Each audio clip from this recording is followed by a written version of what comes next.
Next question. Anonymous asks, what is your opinion on MimbleWimble? Okay, first a quick explanation. For those who don't know, MimbleWimble is a very interesting proposal that uses some particular quirks of mathematical quirks, cryptographic quirks, to create a blockchain that massively reduces the size of the blockchain and of transaction by essentially summarizing a lot of that information and only keeping the summaries in a way that you can still verify everything. Everything is validatable and verifiable independently, but you don't need to store everything.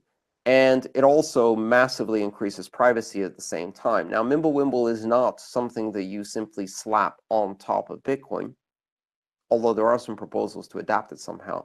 At the moment, it's running as a testnet. So it's a blockchain of its own with its own technology. And I believe the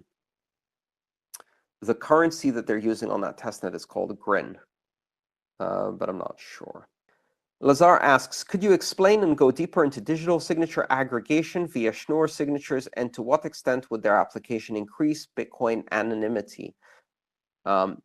I'm going to try to explain this, and a caveat here. This is a topic that I'm not entirely versed on, and I'm going to try my best. Let's see how I can go. So digital signature aggregation, Schnorr signatures are really two different things.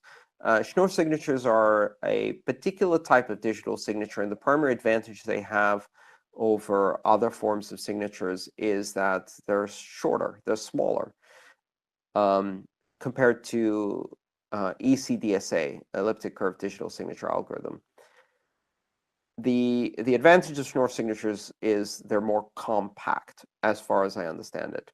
Digital signature aggregation, however, is another capability that Schnorr signatures can enable. And what they do is they allow you to essentially summarize. I think summarize would be the right word. Aggregate, of course, is the word you used. It's called digital signature aggregation. But essentially, you add all of the signatures together. And I use add not in the traditional 1 + 1 = 2.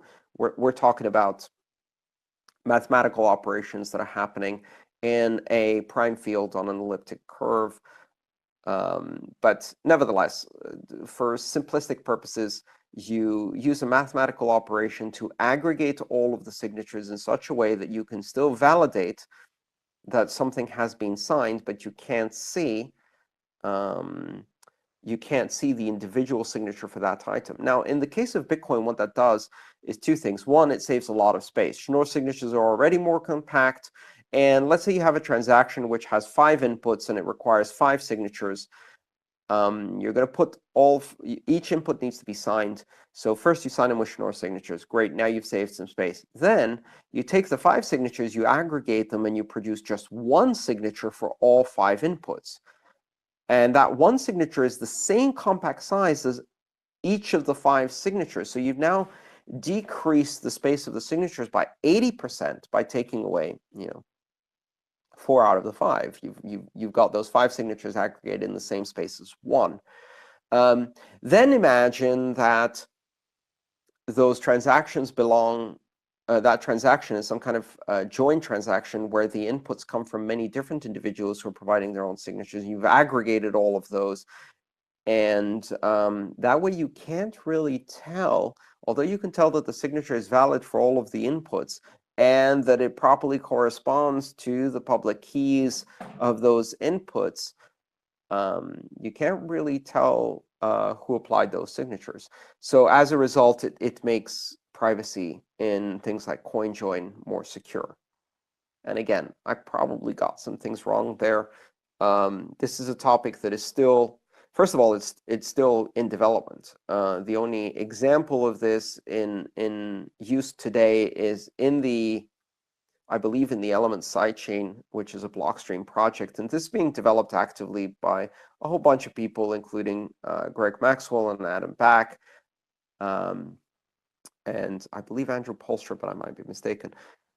So this is still very early days, but it's the kind of thing that can be added to Bitcoin thanks to SegWit and script versioning, and can be added by a soft fork. And it will be a way to increase the capacity of the network by compressing the data rather than increasing the space.